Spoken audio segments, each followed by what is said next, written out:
네, 오늘 이 인양된 세월호에서 6월 일부가 수습된 사실 짚고 있는데요.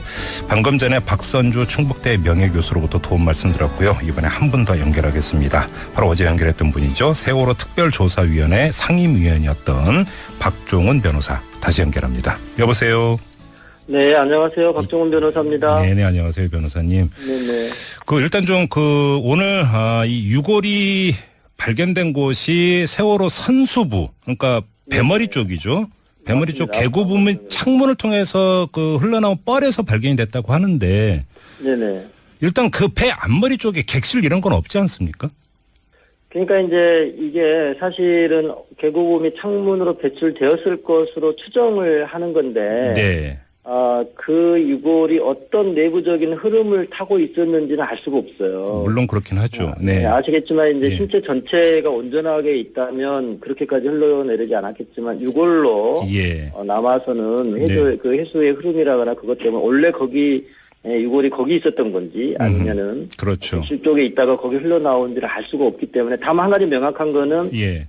그런 물빠짐 작업을 통해서 그쪽으로 흘러왔고 그것이 유실방지 대책이 부실한 때문에 밖으로 나왔다는 거는 객관적으로 명확한 것 같고요. 네, 그래요. 자, 그리고 또 한 가지 유골의 크기 모두 6개의 유골이 수습이 됐는데 크기를 보면 네네. 작은 게 4cm, 가장 큰 게 18cm라고 하는데요. 네네. 이 숫자를 보면 유실망 설치했다고 하지 않았었습니까? 근데 어떻게 이게 흘러나올 수가 있는 겁니까? 그러니까 제가 이제 이 세월호 인양 과정에서 가장 강조했던 게 두 가지거든요. 네. 전체의 원형을 보존해야 된다. 예. 또 하나는 유실 방지 대책을 철저히 해야 된다. 예. 그 두 가지가 사실은 하나의 이야기나 다름이 없어요. 예. 근데 지금 해수부가 너무 지금 속도를 내면서 함부로 지금 물 빠진 구멍을 낸다거나 또 기존의 그 유실 방지 대책이 부실하다는 걸 저희가 아는데도 그걸 추가하지 않는다는 말이죠. 예. 그래서 빨리 물 빼고 지금 목포로 가겠다는 것에 집중한 나머지 예. 벌어지지 않는 것 싶습니다. 너무 정말 가족들 입장에서 너무 지금 얼마나 힘들겠어요, 지금. 지금 방금 전에 유해 발굴 전문가인 충북대 박선주 명예교수로부터 도움 말씀을 들었는데 지금 이 박 교수는 가장 우려하는 부분이 이제 세월호가 이 바닥에서 누워 있었잖아요. 맞습니다. 그래서 누워서 이 바닥에 면에 있던 면 같은 경우가 이때 유실 방지 작업을 이 면은 못했던 거고. 맞습니다. 그래서 인양하기 위해서 들어 올리는 과정에서 이게 그러니까 집중적으로 유실될 가능성을 지금 제기를 했거든요. 맞습니다. 그러니까 이제 저희가 항상 제기했던 게 이런 겁니다. 예를 들어서 천체 수색을 중단할 당시에도 강조했던 거는 네. 천체 수색을 중단하려면 뭐를 기대했겠습니까? 가족분들은 이제 인양으로 갈 거라고 기대했겠죠. 그렇겠죠. 그리고 예. 인양되기 전 작업으로서 최소한 유실물 방지 대책은 해달라. 그런 주장을 했어요. 그런데 이제 그 다음 해에 결정될 때까지 인양을 결정할 때까지 그런 작업이 제대로 이루어지지 못했습니다. 예. 그러니까 그 이후에 이제 유실 방지 대책을 했다고 하는데 나중에 선체를 통째로 들어 올린다는 계획이 계속 바뀌면서 구멍을 140개 이상을 뚫었단 말이죠. 네. 그것이 크든 작든 간에 뼈가 흘러나올 수 있을 정도의 구멍이면 무조건 그거는 유실물 방지 대책을 했어야 된다는 거죠. 예. 그런 것이 안 된 상태에서 이제 올라오다 보니 교수님 말씀하신 것처럼 정말 좌측은 제대로 방지 대책을 못했기 때문에 그쪽으로 혹시 빠져나온 거는 아닌지. 예. 그리고 모든 구멍에다 다 유실물 방지 대책 한 거 아니거든요. 근데 지금 듣는 사람 입장에서는 이런 의문점을 가질 수도 있어요. 그러니까 세월호가 누워 있었고 바닥에 다 있는 면에 어떻게 물리적으로 유실 방지 장치를 할 수 없는 것 아니냐. 근데 아니 그러니까 그러니까 이미 그거에 대해서는 선체 수색하는 과정에서 이 전체 형상을 이제 우리가 파악을 하는 거죠. 원래 시간을 가지고 파악을 하고 그러면 이제 좌측면에 누워 있는데 그것은 어떻게 할 것이냐. 그렇죠. 끌어올리는 과정에서 거기에 계부분은 없는 것이냐. 이런 것이 충분히 검토가 돼야 된다는 거예요. 그런 것도 없이 그냥 마구잡이로 인양했다 이렇게 보시는 거예요? 그렇죠. 천천히 끌어올리는 과정에서 그것들을 이제 잠수부들이 돌면서 상황을 파악하지 않겠습니까? 그렇겠죠. 그리고 혹시라도 계곡이나 이런 게 나올 경우에 어떻게 유실물 방지 대책을 세울 것인지에 대한 준비가 있었어야 된다. 그렇게 주장하는 것이죠. 그러니까 누워 있는데 누가 그 갯벌 파고 들어가서 유실물 방지 대책을 할 수 있겠어요? 그거는 어렵다고 볼 수 있지만 충분히 예상되는 상황에 대해서는 철저한 준비를 통해서 그렇죠. 아주 좀 신중하게 접근해야 되는데 제가 자꾸 걱정하는 것은 너무 좀 신중하지 못하다. 예를 들어서 지금 반잠수식 그 바지선 위에 올려놓고 구멍을 뚫을 때도 마찬가지입니다. 네네네. 네, 그럴 때도 그런 식으로 구멍을 뚫으면 물을 빠지게 하는 데는 쉽지만 혹시 그 물의 흐름을 타고 혹시 유골이나 유리품들이 나오게 될 경우에 그거 어떡할 거냐 말이죠. 그러니까요. 지금 유족분들도 바로 그 점을 지적을 하면서 상당히 반발을 하고 계시던데요. 네네. 그러니까 다 지금 인양을 잘 하고 있다라고 칭찬을 하려다가도 늦었지만 어쨌든 인양은 돼야 되잖아요. 그러다가도 자꾸 이런 예컨대 뭐 램프 문제도 마찬가지였고 그런 일이 자꾸 발생하고 그것이 투명하게 같이 공유되면서 이해되는 상황에서 조치가 이루어지는 것이 아니기 때문에 계속 이제 또 다른 우혹이나 또 불만사항이나 이런 것이 발생할 수밖에 없는 거죠. 그 구멍을 뚫는다. 그럼 왜 뚫는 거냐.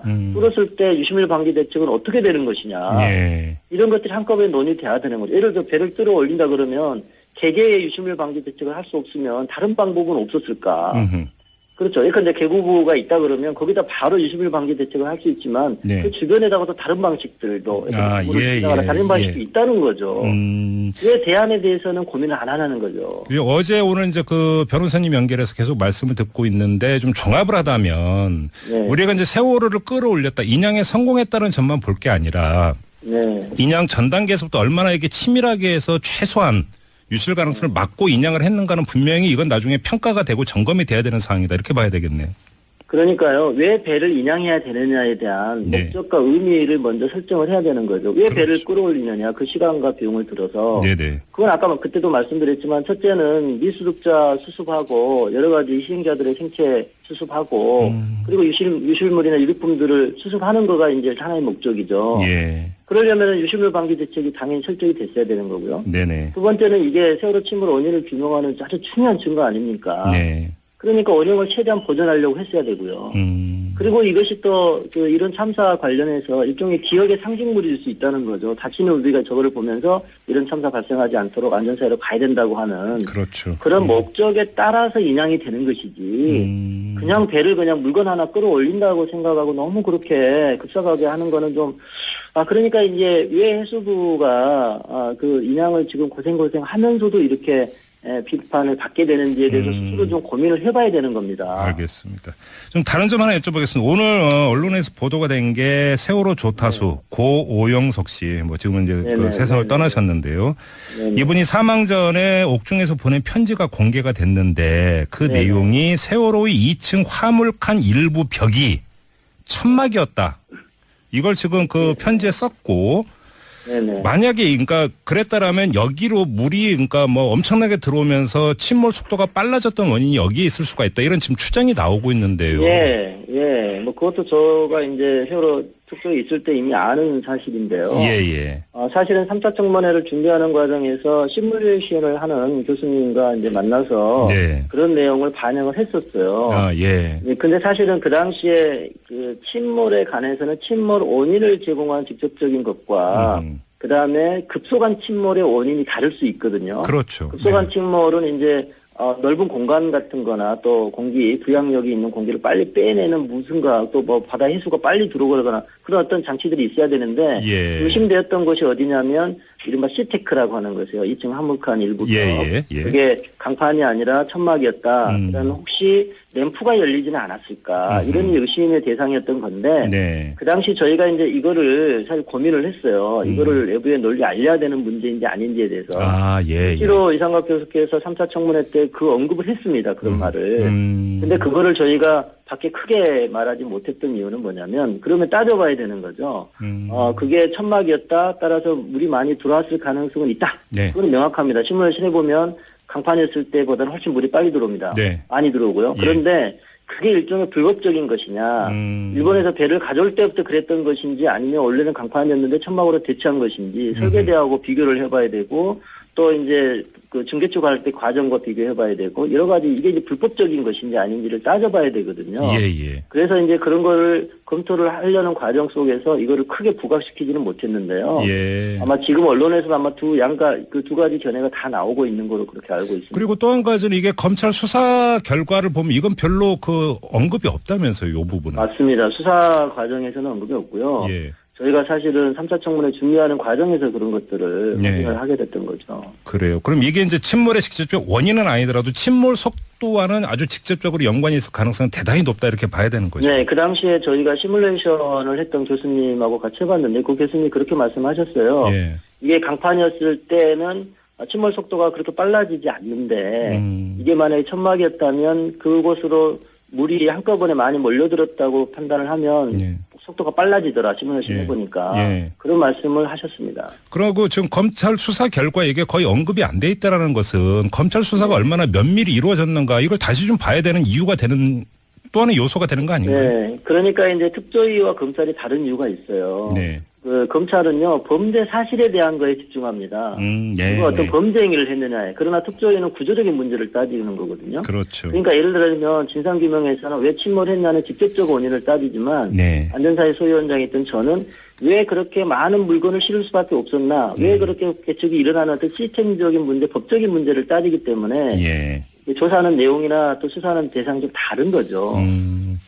알겠습니다. 아무튼 오늘 뭐 6월 일부가 수습이 됐다고 하니까 가장 급한 것은 빨리 신원을 밝혀내야 되는 것 아니겠습니까? 그렇습니다. 예. 근데 좀 제가 하나 여쭤보고 싶은 게 만에 하나라도 DNA가 일치하지 않는 결과가 나온다라고 가정을 해볼 경우에 참사 초기부터 어떤 의혹이 제기가 됐냐면 의혹 가운데 하나가 지금 그 승선 명단에 없는 사람이 더 있을 가능성이 있는 것 아니냐 이 얘기도 좀 나오지 않았었습니까? 예, 맞습니다. 그러니까 우리는 지금은 이제 304명만을 생각하지만 사실 4월 16일 그 당시로 거슬러 올라가 보면 탑승객이 몇 명이냐 가지고도 다툼이 있었거든요. 그러니까요.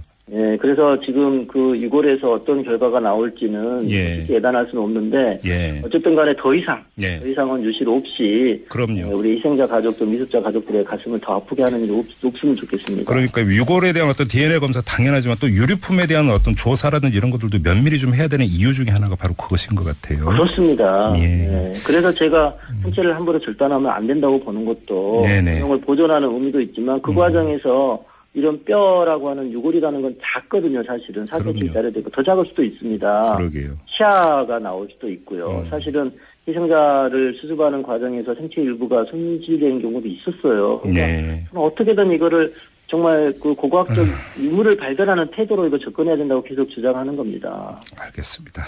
자, 일단 말씀 여기까지 들을게요. 나중에 다시 연결을 해야 될 것 같습니다, 변호사님. 오늘 말씀 잘 들었어요. 고맙습니다. 네, 감사합니다. 네, 지금까지 세월호 특조위 상임위원이었던 박종훈 변호사와 함께했습니다. 즐거운 줄넘기 JJR.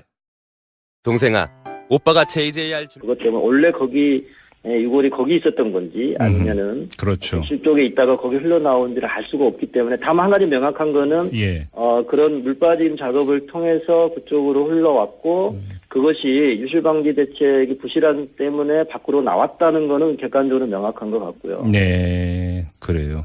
자, 그리고 또 한 가지 유골의 크기 모두 6개의 유골이 수습이 됐는데 크기를 보면 작은 게 4cm, 가장 큰 게 18cm라고 하는데요. 네네. 이 숫자를 보면 유실망 설치했다고 하지 않았었습니까? 근데 어떻게 이게 흘러나올 수가 있는 겁니까?